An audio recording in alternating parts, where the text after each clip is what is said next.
नमस्कार मित्रों, हमारे हिंदी साहित्य चैनल में आप सभी का स्वागत है। आज हम निबंध पढ़ेंगे धर्म और समाज। समाज के लिए धर्म की आवश्यकता है या नहीं, इस प्रश्न पर कुछ अपने विचार प्रकट करना ही आज इस लेख का उद्देश्य है। प्राचीन और नवीन अथवा पूर्व और पश्चिम इन दोनों के संघर्ष से यह प्रश्न उत्पन्न हुआ है। पूर्वी सभ्यता सदा से धर्म की पक्षपातनी रही और उसने धर्म को समाज में सबसे ऊंचा स्थान दिया। पश्चिमी सभ्यता इस समय चाहे उसकी विरोधिनी न हो, पर उससे उदासीन अवश्य है और कम से कम समाज की उन्नति के लिए वह उसे आवश्यक नहीं समझती। उसकी सम्मति में बिना धर्म का आश्रय लिए भी नैतिक बल के सहारे मनुष्य अपनी वैयक्तिक और सामाजिक उन्नति कर सकते हैं। यद्यपि पहले पश्चिम भी धर्म का ऐसा ही अनन्य भक्त था जैसे कि इस समय भारतवर्ष, पर मध्यकाल में कई शताब्दी तक वहां धर्म के कारण बड़ी अशांति मची रही। धर्म मत से उन्मत्त होकर समाज ने बड़े बड़े विद्वानों और संशोधकों के साथ वह सलूक किया जो लुटेरे मालदारों के साथ करते हैं। 50 वर्ष तक लगातार जारी रहने वाला यूरोप का धर्मयुद्ध प्रसिद्ध ही है।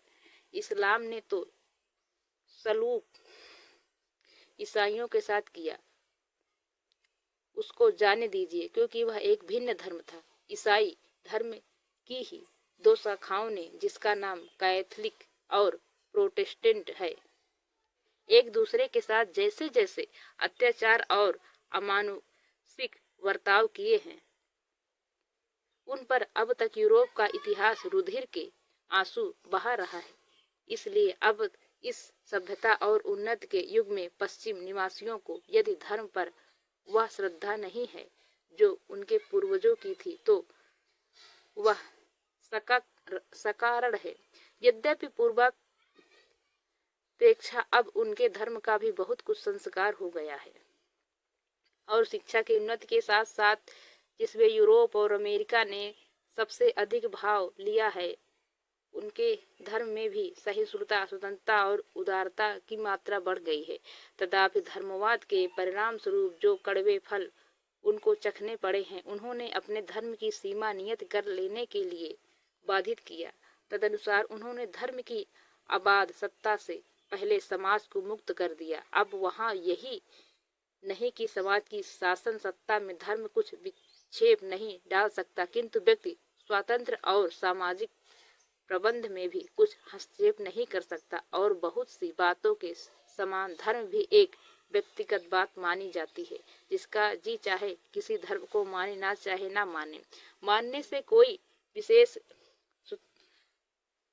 स्वागत पैदा नहीं होते, ना मानने से कोई हानि नहीं होती। यह तो रही पश्चिम की धार्मिक अवस्था। अब रहा पूर्व। यद्यपि पूर्व में सर्वत्र ही धर्म का प्राधान्य है, तथापि भारतवर्ष में तो उसका एकाधिपत्य राज्य है। यद्यपि वहाँ की शासन सत्ता पश्चिमी लोगों के हाथ में होने से अब उसमें वह हस्तक्षेप नहीं कर सकता, तथापि भारतीय समाजों में और उनकी विविध शाखाओं में उसका अप्रतिबंध अधिकार है। हम जन्म से लेकर मृत्यु पर्यंत चाहे किसी दशा में रहे, कुछ करे, धार्मिक बंधन से मुक्त नहीं हो सकते। हमको केवल अपने पूजा पाठ या संस्कारों में ही धर्म की आवश्यकता नहीं, किंतु हमारा काम चाहे वह सामाजिक हो या व्यक्तिगत, धर्म के बंधन से जकड़ा हुआ है। यहाँ तक कि हमारा खाना पीना, जाना आना, सोना जागना और देना लेना इत्यादि सभी बातों में धर्म छाप लगी हुई है। हम हिंदू होकर सब कुछ छोड़ सकते हैं, पर धर्म को किसी अवस्था में नहीं छोड़ सकते। हमारे पूर्वज धर्म को ही अपना जीवन सर्वस्व मानते थे और यही उपदेश शास्त्रों में वे हमको भी कर गए हैं। मनु लिखता है, धर्म एव हतो हन्ति धर्मारक्षति रक्षिता, तस्म अधमो न हन्तव्यो मानो धर्मो हतो अवधीत। प्राचीन आर्य लोग धर्म को केवल परलोक का ही साधन नहीं मानते थे, किंतु इस लोक का बड़े से बड़ा सुख भी धर्म के बिना उनकी दृष्टि में हेय था। त्रिवर्ग में जिसका संबंध संसार से है, धर्म ही सबसे पहला मुख्य माना गया है। कड़ा तो अपने वैशेषिक दर्शन में अभ्युदय की नींव भी धर्म पर रखता है। यतो अभ्युदय नि श्रेय ससिद्ध सधर्म। अतएव हम अपने शास्त्रों को मानते हुए और पूर्वजों पर श्रद्धा रखते हुए किसी दशा में धर्म की उपेक्षा नहीं कर सकते। पश्चिम की शिक्षा का प्रभाव जिन लोगों पर पड़ा है वे चाहे हमारे स्वदेशी बांधव ही क्यों न हो, हमको भी यह सलाह देते हैं कि हम भी यदि इस जातीय उन्नति की दौड़ में भाग लेना चाहते हैं तो धर्म की कोई ऐसी सीमा नियत कर दे जिससे आगे यह अपने पैर न फैला सके। उनका यह कथन है कि जब तक हमारे हर एक काम में धर्म का पचड़ा लगा हुआ है हम समय की गति के साथ नहीं चल सकते और न अपना कोई जातीय आदर्श बना सकते हैं। जो लोग हमको यह सलाह देते हैं हम उनके सद्भाव में कोई संदेह नहीं कर सकते और यह भी हम मानते हैं कि देश हित की प्रेरणा से ही वे यह सलाह हमको देते हैं। पर हाँ, यह हम अवश्य कहेंगे कि वर्तमान धार्मिक अवस्था के विकृत स्वरूप को देखकर और हमारे धर्म के वास्तविक तत्व पर गंभीर दृष्टि डालकर ही यह सम्मति दी जाती है। यदि धर्म को उनके वास्तविक रूप में देखा जाए तो वह कदापि उपेक्षणीय नहीं हो सकता। यद्यपि विदेशियों के संसर्ग से या हमारे सौभाग्य से यहाँ भी धर्म का विधेय वह नहीं रहा जो प्राचीन काल में था। हमें यह कहने में कुछ भी संकोच नहीं है कि सभ्यता के आदि गुरु आर्यों का धर्म मतवाद से सर्वथा पृथक है। इस मतवाद को धर्म समझने का यूरोप में यह परिणाम हुआ कि वह राजनैतिक और सामाजिक क्षेत्र से ही अलग नहीं किया गया किंतु मानसिक और नैतिक उच्च भाव की रीत के लिए भी अनावश्यक समझा गया। उसका संबंध केवल उपासनालियों से रह गया और वह भी रविवार के दिन घंटे 2 घंटे के लिए बहुत से स्वतंत्रता देवी के उपासक तो इससे भी मुक्त हो गए। हम उनकी बुद्धिमत्ता की प्रशंसा करते हैं। यदि वे ऐसा न करते और हमारी तरह से अपनी विचार शक्ति को कल्पना शक्ति के अधीन कर देते तो आज उनके देश में विद्या और बुद्धि का विकास, कला कौशल की यह उन्नति और उद्योग तथा व्यवसाय का यह प्रभाव देखने में न आता। यदि हमारे धर्म की भी ऐसी ही अवस्था हो और वह वास्तव में मतवाद का प्रवर्तक हो तब तो हमारी भी कृतज्ञता के साथ उनकी यह सलाह मान लेनी चाहिए और यदि ऐसा नहीं है तो हमें धर्म का वास्तविक तत्व उन्हें समझाना चाहिए।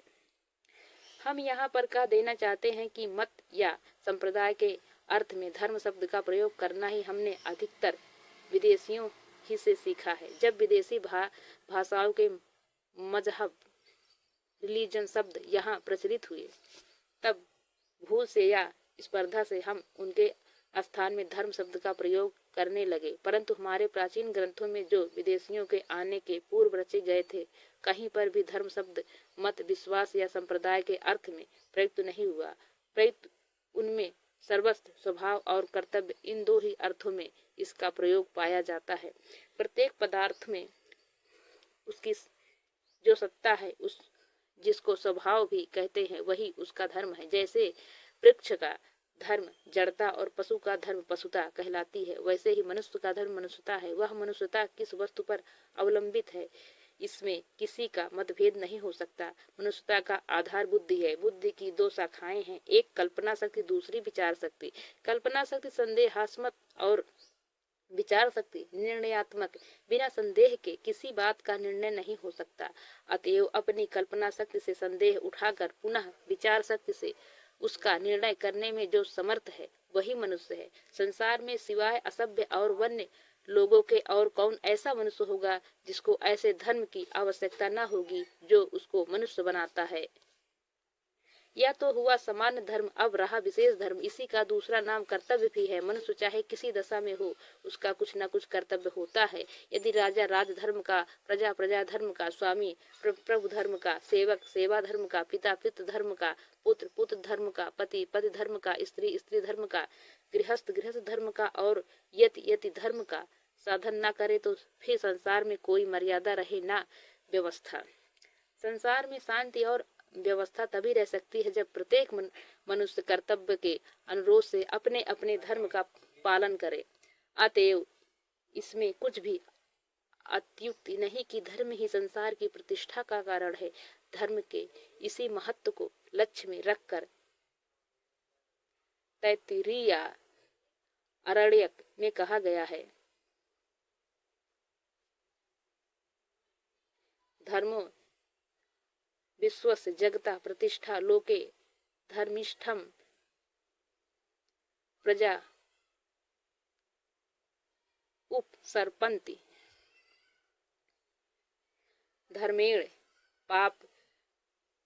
पापम पनुदन्त धर्मे सर्व प्रतिष्ठितम।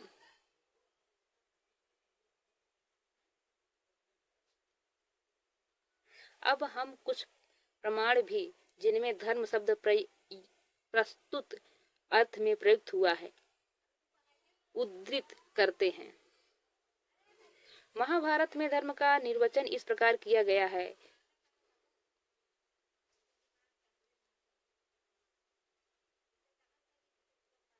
धाराद धर्म मिथ्याहु धर्मो धार्यते प्रजा।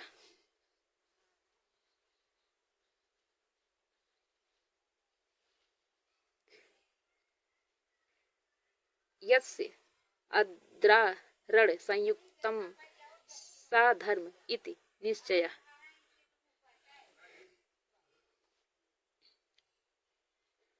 धात्वर्थ में भी इसी की पुष्टि होती है, क्योंकि ध्री धातु धारण के अर्थ में है। यो ध्रियते दधाति व सद्धर्म।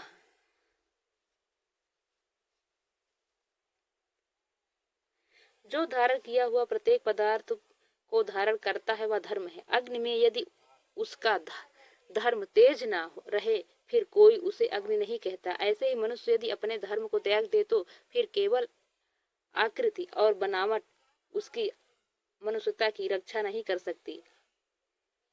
उपनिषदों में जहाँ धर्मचर धर्मान प्रमति तव्यम इत्यादि वाक्य आते हैं, वहां भी इससे कर्तव्य या सदाचार ही ग्रहण होता है। मनु ने धर्म के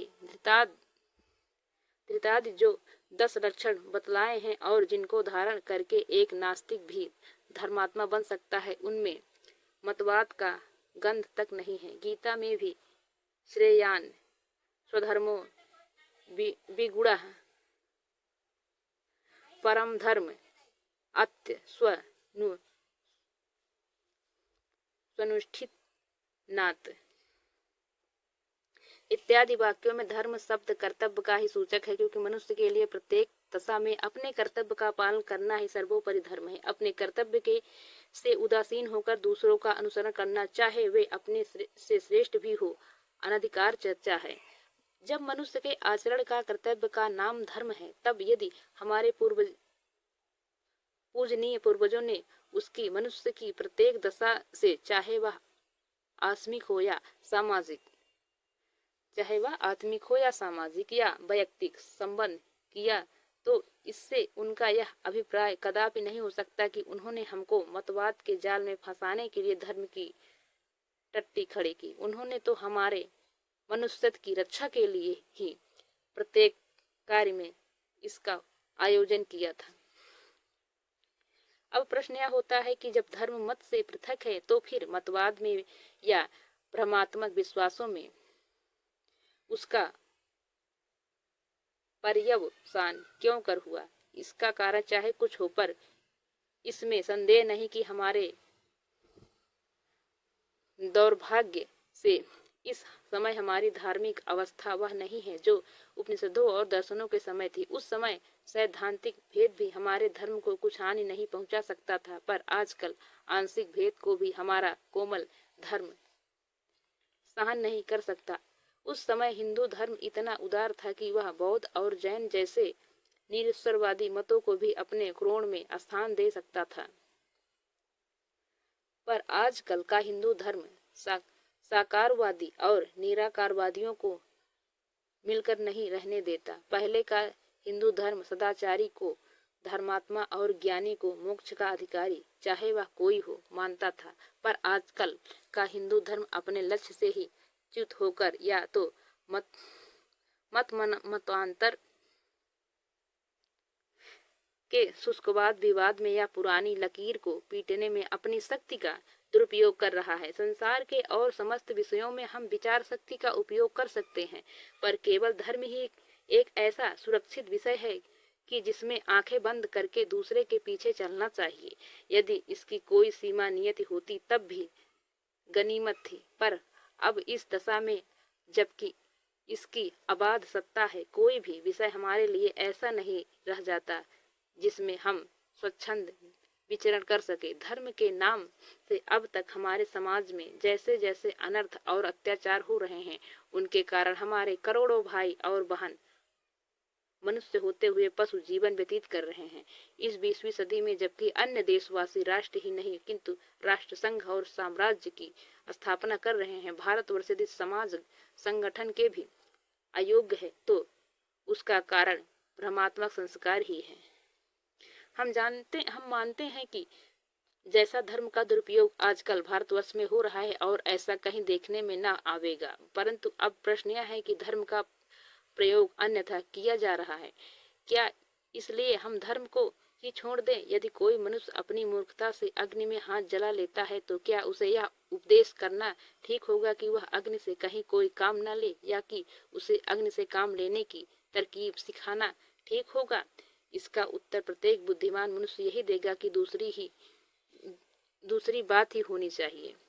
यद्यपि आधुनिक शिक्षा और समय के प्रभाव से आजकल धार्मिक क्षेत्र में भी असंतोष और हलचल मची हुई है और प्रत्येक धर्म के अग्रणी और शिक्षित पुरुष यह अनुभव करने लगे हैं कि हम 20वीं शताब्दी की जनता को इस प्रकाश के युग में केवल धर्म के नाम से रूढ़ी का दास नहीं बनाया जा सकता और इन बढ़ते हुए हेतुवाद के प्रवाह को भी रोका जा सकता है। तथापि वे न बुद्धि भेदम जनएद ज्ञानम कर्म सगिनाम, इस नीति का अनुसरण करते हुए धर्म के विषय में स्पष्टवादिता से काम नहीं ले सकते। इतना ही नहीं, बहुत से शिक्षित ऐसे भी मिलेंगे जो अपने समाज को प्रसन्न करने के लिए या उसका विश्वास भाजन बनने के लिए उसके भ्रमात्मक विश्वासों पर तर्क और विज्ञान की कलई चढ़ाने लगते हैं। जिस देश में नैतिक बल की यह दुर्दशा हो और जहां मान के भूखे शिक्षित लोग अशिक्षित से मान भिक्षा की याचना करें, वहां यदि धर्म का ऐसा दुरुपयोग हो रहा है तो इसमें आश्चर्य ही क्या है। परंतु प्रश्न ये है, जब तक धर्म के सूर्य ने अंधविश्वास का यह ग्रहण लगा हुआ है, क्या हम अपने उद्देश्य और लक्ष्य को प्राप्त कर सकते हैं? हमारे देश के नेता राजनैतिक स्वतंत्रता के लिए तो फड़फड़ा रहे हैं, पर यह धार्मिक परतंत्रता जो हमें खुली हवा में सांस भी नहीं लेने देती, उनकी दृष्टि में जरा भी नहीं खटकती। क्या इसलिए कि यह फांसी हमने अपने आप लगाई है, इसकी मौत मीठी है? हमारा वक्तव्य केवल यह है कि यदि धर्म हमारा स्वभाव या कर्तव्य का बोधक है, जैसे कि हम अपना अभिप्राय प्रकट कर चुके हैं, तब तो वह हमसे और हम उससे किसी दशा में भी पृथक नहीं हो सकते, क्योंकि प्रत्येक पदार्थ की सत्ता उसके धर्म पर अवलंबित होती है और ऐसे धर्म की आवश्यकता न केवल समाज को है किंतु प्रत्येक व्यक्ति को है। जहाँ राष्ट्र का समाज अपने उस स्वाभाविक धर्म का पालन करे, वहाँ कोई व्यक्ति भी उसकी उपेक्षा न करे। इस दशा में धर्म की व्यापकता या अबाध सत्ता किसी को अवांछनीय नहीं हो सकती। और यदि यह हमारा भ्रम है और वास्तव में धर्म का अभिधेय जैसा कि आजकल माना जा रहा है मतांतर के काल्पनिक सिद्धांत और भ्रमात्मक विश्वास हैं, तो हम निसंकोच अपने देशवासियों से यह प्रार्थना करेंगे कि जिस प्रकार पश्चिमवासियों ने धर्म की सीमा नियत करके अपने सामाजिक, राजनैतिक, आर्थिक और औद्योगिक क्षेत्र से उसका प्रतिबंध हटा दिया। ऐसा ही हमको भी करना चाहिए, अन्यथा ये भ्रमात्मक विश्वास अपने साथ हमको भी ले डूबेंगे। आप डूबनते वामना ले डूबे जजमान। इस तरह से यह निबंध समाप्त होता है। कल मिलेंगे किसी अन्य निबंध के साथ। आप लोगों से मेरी ये गुजारिश है कि अगर हमारा चैनल अच्छा लगे तो हमारे चैनल को लाइक एंड सब्सक्राइब करिए।